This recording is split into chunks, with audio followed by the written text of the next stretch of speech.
2015 সালে আপনার কাছে যদি 1000 টাকা থাকতো তাহলে আপনি সেই 1000 টাকা দিয়ে 3 কেজি গরুর মাংস কিনতে পারতেন। আর সেই 1000 টাকা দিয়ে আপনি 2025 সালে গরুর মাংস কিনতে পারবেন 1.5 কেজি। অর্থাৎ আপনার টাকার মান এই 10 বছরে হয়ে গেছে 2015 সালের 500 টাকার সমান। সময় পরিবর্তনের সাথে সাথে অর্থের মূল্যের এই পরিবর্তন হওয়াকেই বলা হয় time value of money. Time value of money এর মূল কথা হচ্ছে আজকের 1 টাকা ভবিষ্যতের 1 টাকার থেকে মূল্য বেশি। ফ্রেঞ্চ ইকোনমিস্ট টোরগট লিখেছিলেন, a bird in the hand is worth 2 in the bush. তেমনি আজকের 1 টাকার মূল্য ভবিষ্যতের 1 টাকা থেকে বেশি। প্রথমে আমাদের বুঝতে হবে সময়ের সাথে অর্থের মূল্যের পরিবর্তন হওয়ার কারণগুলো কি কি। সবচেয়ে বড় কারণটি হচ্ছে government prints lots of money. Government বেশি টাকা ছাপানোর জন্য মুদ্রাস্ফীতি হয়, এই জন্য টাকার মান কিন্তু কমে যায়। চলুন ব্যাপারটা একটু ক্লিয়ারলি বোঝার চেষ্টা করি। যখন সরকার নতুন টাকা ছাপায় তখন দেশে বাজারের অর্থের পরিমাণ বেড়ে যায়, মানুষের হাতে অতিরিক্ত টাকা আসে যা তারা খরচ করতে চায়। কিন্তু একই সময়ে দেশে পণ্যের পরিমাণ অপরিবর্তিত থাকে, অর্থাৎ মানুষের কাছে বেশি টাকা থাকলেও পণ্য একই পরিমাণে থাকে। এর ফলে বাজারে চাহিদা বেড়ে যায় এবং চাহিদা চাপের কারণে পণ্যের দামও বৃদ্ধি পেতে শুরু করে। এই পুরো প্রক্রিয়াটিকে আমরা মুদ্রাস্ফীতি বা ইনফ্লেশন বলতে পারি। কোভিড প্যান্ডামিকের সময় অনেক দেশ যেমন ইউএসএ, জাপান, ইউরোপ প্রচুর টাকা ছেপেছিল অর্থনীতিকে বাঁচাতে। এতে সাময়িকভাবে অর্থনীতি টিকে গেলেও কিন্তু 2022-23 সালে বিশ্বজুড়ে উচ্চ মুদ্রাস্ফীতি দেখা যায়, যার ফলে পুরো পৃথিবী জুড়ে সবকিছুর দাম বেড়ে যায়। টাইম ভ্যালু অফ মানির আরেকটা কারণ হচ্ছে অনিশ্চয়তা। আগামীকাল টাকা পাবো কি পাবো না এর কোনো নিশ্চয়তা নেই। এর একটি উদাহরণ আপনাদের দেই।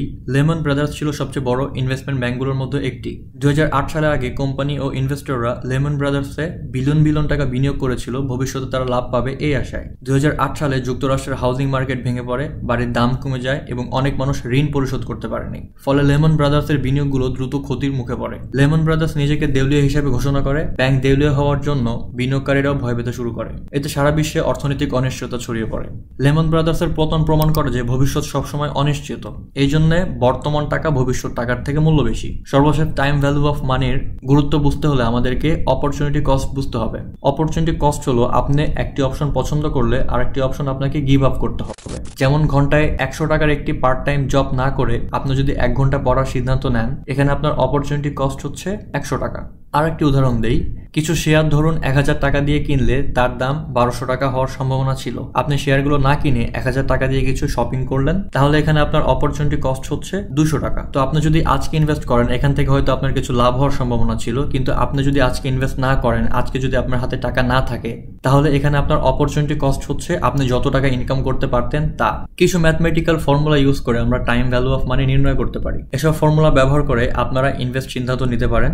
আপনারা একটু ইন্টারনেটে ঘাটাঘাটি করলেই কোন ফর্মুলা কোন সময় ব্যবহার করতে হয় সে সম্পর্কে জানতে পারবেন। যেমন একটা উদাহরণ দেখি, একটা ব্যবসা আজকে 80,000 টাকা ইনভেস্ট করে এর থেকে 30,000 টাকা প্রতি বছরে লাভ পাওয়ার চিন্তা করছে, যেখানে ইনফ্লেশন রেট হচ্ছে 8%। এখানে এটার বর্তমান মূল্য আমাদের নির্ণয় করতে হবে। তাহলে এখানে আমরা দেখতে পাচ্ছি ইনিশিয়াল ইনভেস্টমেন্ট ছিল 80,000 টাকা, প্রতি বছরে ক্যাশ ইনফ্লো হবে 30,000 টাকা, আর এখানে ডিসকাউন্ট রেট হবে 8%। এখানে আমরা প্রেজেন্ট ভ্যালু নির্ণয় করার জন্য এই ফর্মুলাটি ব্যবহার করতে পারি। এখানে দেখা যাচ্ছে কোম্পানিটি যা লাভ করবে সেটার পরিমাণ 77,313 টাকা, যা কোম্পানির ইনভেস্টমেন্ট থেকে কম। তার মানে কোম্পানিটির এখানে বিনিয়োগ করা উচিত না, কারণ এখানে বিনিয়োগ করলে কোম্পানিটির লস হবে। আজকে এই পর্যন্তই। আপনাদের যদি আমার ভিডিও ভালো লেগে থাকে আমার চ্যানেলটিকে সাবস্ক্রাইব করবেন এবং আপনারা চাইলে আমাকে ফলো করতে পারেন। আমার পেজের লিঙ্ক ডেসক্রিপশন বক্সে দেওয়া থাকবে এবং আমি আরো অ্যাকাউন্টিং, ফাইন্যান্স এবং ক্যারিয়ার রিলেটেড ভিডিও বানাবো।